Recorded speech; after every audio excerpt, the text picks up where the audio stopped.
In this section, you'll hear a conversation between David and Claudia about their holiday trip. First, you have some time to read questions 1 to 5.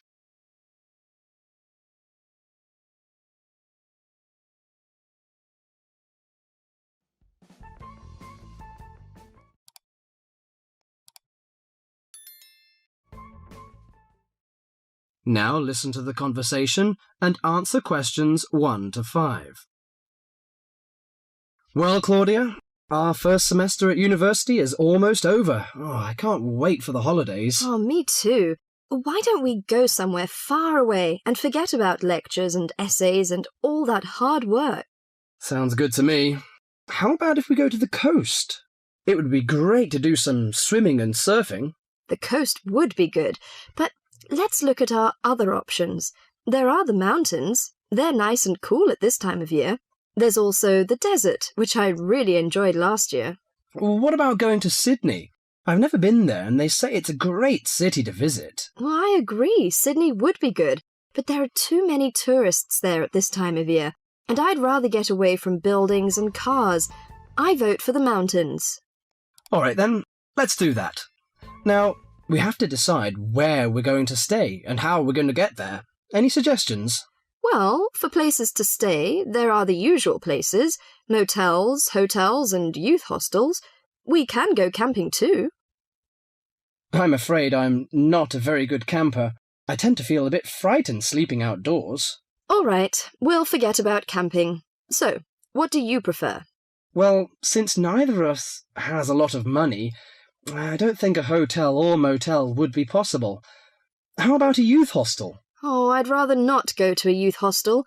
They're cramped and noisy, and the person in the bed next to you might be a snorer.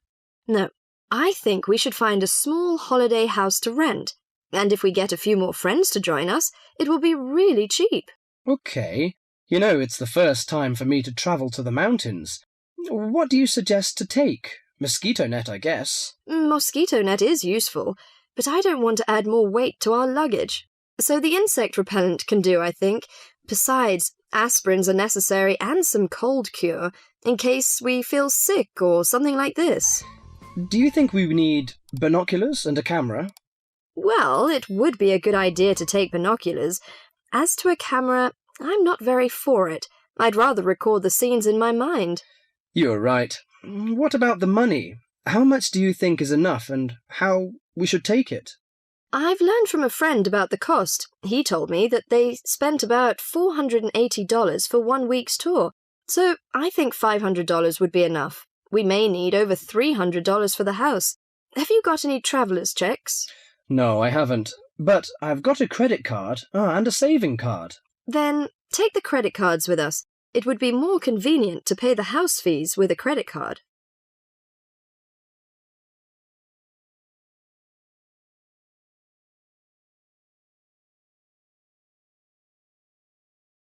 Before the rest of the conversation, you have some time to read questions 6 to 10.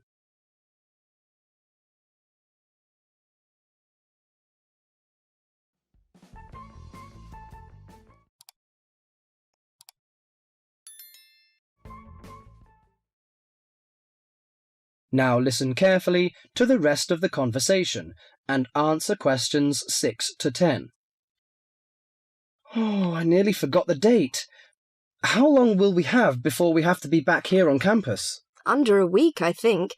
We'll leave on the 14th of April and come back on the 21st, because you know we'll start to study on the 22nd.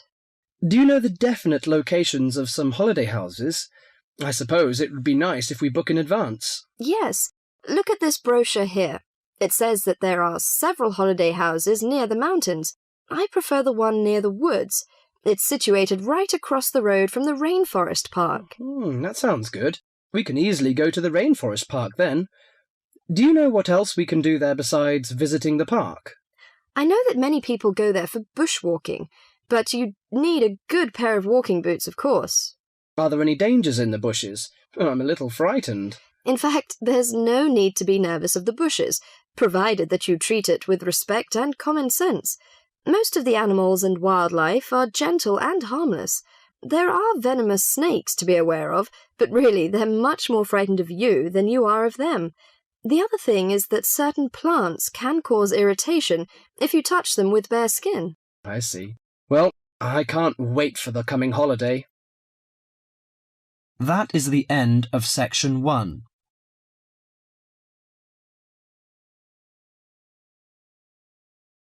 You now have half a minute to check your answers.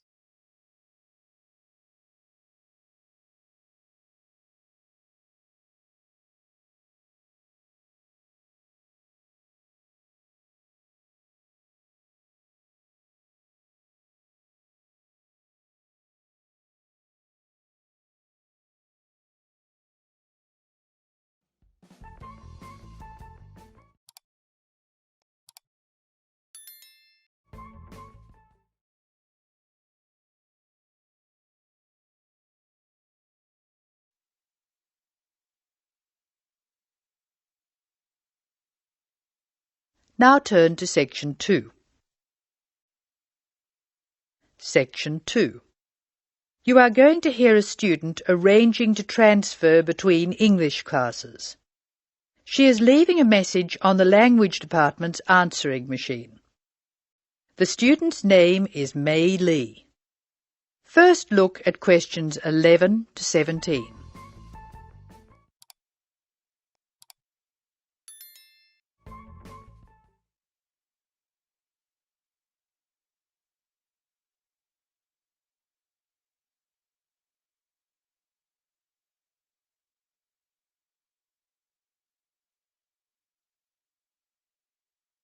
As you listen to the first part of the talk, answer questions 11 to 17.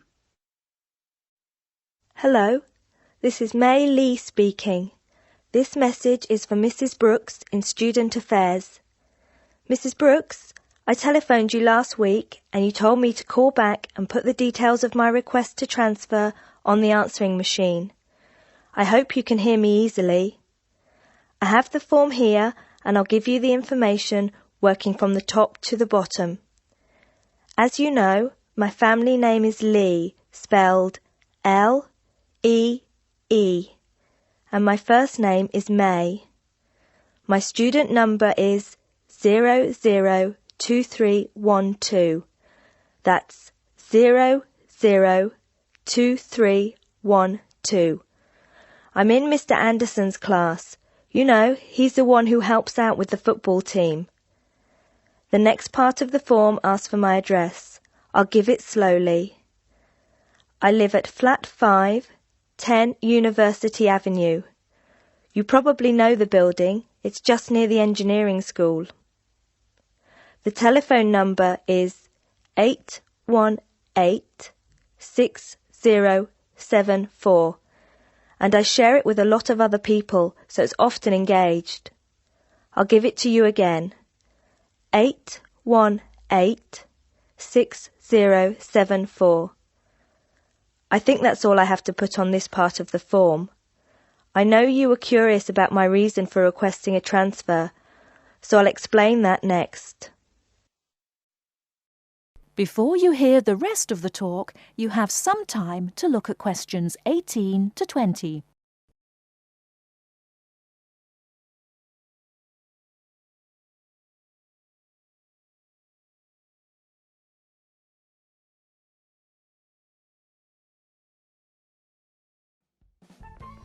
Now listen and answer questions 18 to 20.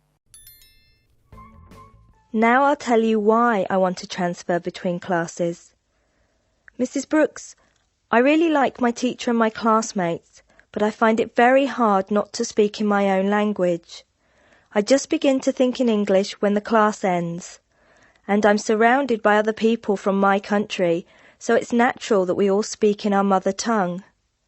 I have been looking around for a class where there are very few other people from my country, so I'll be forced to use English. The best class I can find is the evening class, which begins at 6 p.m.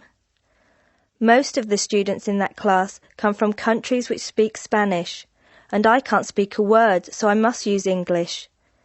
I have an Italian friend in the class, and she tells me there are 2 Hong Kong Chinese, 6 Spanish speakers, and 1 Japanese student.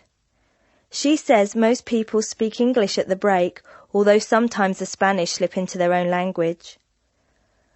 I checked the class list, and 2 students have dropped out of the evening class, so there should be room for me. Could you please see if I can join the class?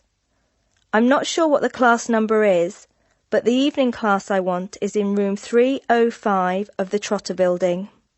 The class I'm in now is next door to the Trotter Building in Prince Tower, so it's very easy for me to find my way to the new class. I'm not going home until late today, so could you please leave a message for me at my friend Margaret's house?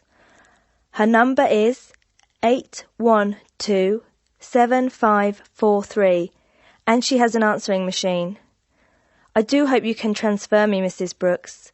If there is any more information you need, please call me. Thank you very much. That is the end of section 2. You will now have some time to check your answers.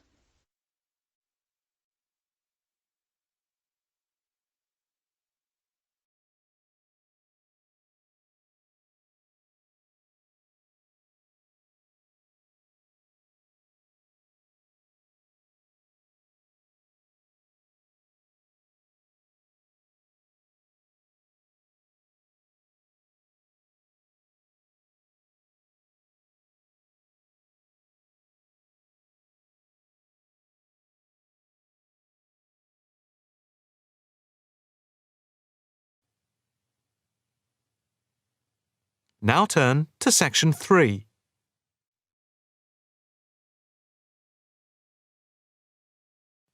Section 3. You will hear a female and a male student talking about the mock exams that they have just taken. First, you have some time to look at questions 21 to 25.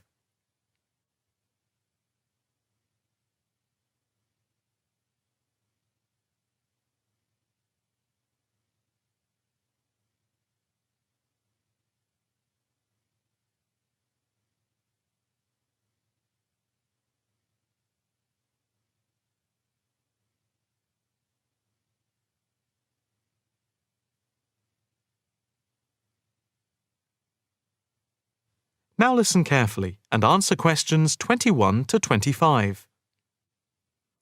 So, what did you think of the practice exams last week? You mean the mock exams? Yeah. I thought some of them were tough. They were certainly hard, and generally they were very long. Yeah, they were spread over a whole week, which made it impossible to relax. Exactly. But what did you think of each test? Of the 7 exams we did, the least enjoyable for me were the 2 3-hour essay papers. Why didn't you like the essay papers? I'm not particularly good at writing things down like that in a short space of time. And I don't think it's a good way of testing our theoretical knowledge of medicine. I'm the opposite, I'm afraid. I'm much better in the written essay exams than the other types of tests. But what about the 2 multiple-choice exam papers in basic science and anatomy? They weren't too bad. If you didn't know the answer, all you had to do was guess. That's okay, but I never feel comfortable with guessing. And you know that there is research that shows that women are disadvantaged when doing multiple-choice questions compared to men. You've mentioned this before, but I'm not sure I believe it. It's true. Multiple-choice questions benefit men more than women. They are a male construct. If you say so. It's not if I say so. Anyway, you have to be careful with multiple-choice questions because of the negative marking. That can really bring the score down if you keep guessing and get all of the guesses wrong. It's double negative. Yeah, that is a danger. What about the role play? Did you like that? Yeah, with the actors and actresses as simulated patients. Yeah, I thought that was by far the best part of the exam. Why was that? What I liked about it was during the 24 test stations, we had a chance to show what we know about communicating with patients and show our practical medical knowledge, etc. Yes, I think I agree with you there. I enjoyed all of the stations, but I can tell you I was tired at the end. I have done a practice exam with 12 test stations, but not 24. It was exhausting, but also exhilarating. I agree completely. It lasted nearly 4 hours in total with the break. Before you hear the rest of the conversation, you have some time to look at questions 26 to 30.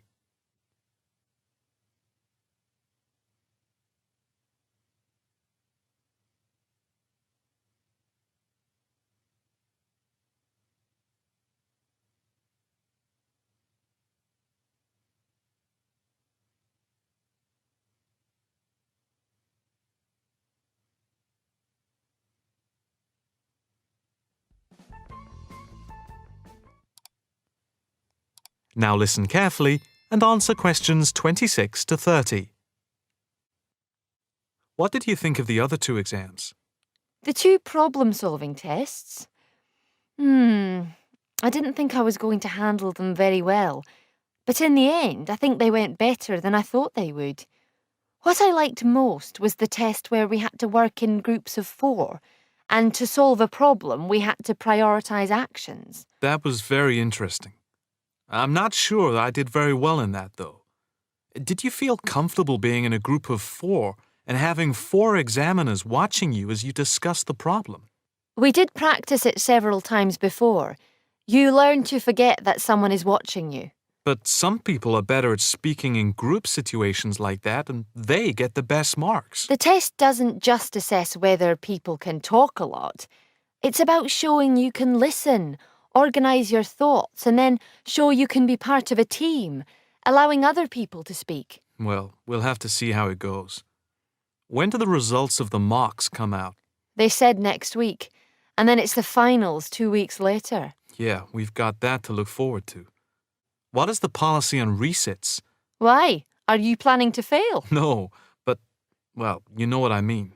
The resits are held in September, and if there is any problem after that, it goes to appeal. We'll just have to make sure we don't fail any part of the whole examination. I certainly wouldn't want to do any of it again. Me neither. It's hard when you are not allowed to fail any of the exams. I bet they don't have that policy in any other subject. Probably not. That is the end of section 3. You now have half a minute to check your answers.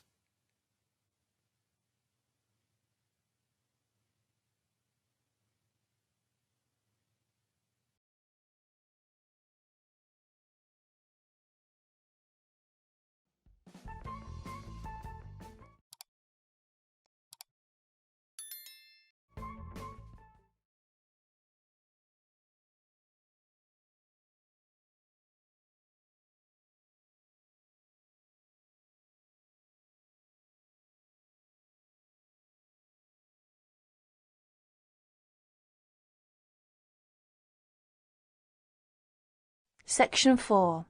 In this section, you will hear a report about crime and punishment in the UK. First, read questions 31 to 40.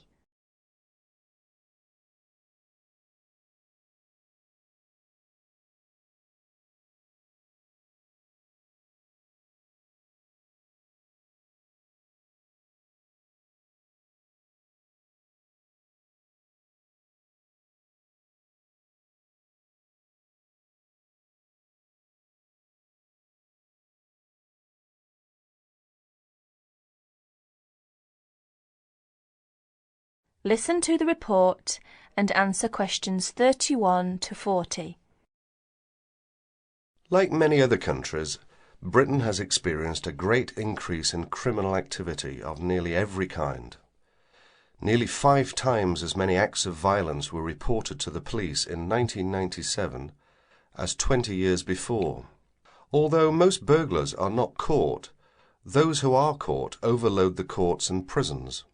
Although the courts try, in theory at least, to use probation, community service, and other devices to avoid sentencing people to prison. The 50,000 people in prison are more in proportion to the population than in any other Western European countries. Vast sums are being spent on building new prisons, but the prisons are still overcrowded. and the humiliation suffered by their inmates makes rehabilitation difficult. Many prisoners are released early on parole. The prisons in England are run by the Home Office, though each prison has a local board of visitors who make reports about conditions and also deal with serious bad behaviour. Normally, prisoners are released after serving 2/3 or less of the time for which they were sentenced. But an offence in prison may be punished by the loss of some days of remission. There are several kinds of prisons, including open ones, and some prisoners go out to work in groups outside. Prisoners who want to study for examinations are helped to do so, and there are training courses in prisons. But in practice, some spend little time outside their cells. Most crime is committed by young males, and is opportunist and is not planned by hardened professional criminals, although these do exist in most common people's view. Crime tends to be concentrated in large cities and urban areas. About 94% of offences recorded by the police in England and Wales are directed against property, but only 5% involve violence. Rising affluence has provided more opportunities for casual property crime. In 1977, for example, car crime was only 1/10 of total crime, but this has risen to about 28%. The demand for and supply of illegal drugs had been an increasing factor in the incidence of crime in recent years. Regular crime surveys are undertaken in England and Wales, Scotland and in Northern Ireland. In 1999, a survey in England and Wales asked respondents for information about how crime had affected them in 1998. It estimated a total of 15 million crimes in 1998, the majority of which were against property. Violent crime accounted for only 5% of the total, while 36% involved vehicles, 9% were burglaries, and 30% other forms of theft. These surveys, the fifth of which is in progress, indicate that many crimes go unrecorded by the police, mainly because not all victims report them. That is the end of section 4. You will have half a minute to check your answers.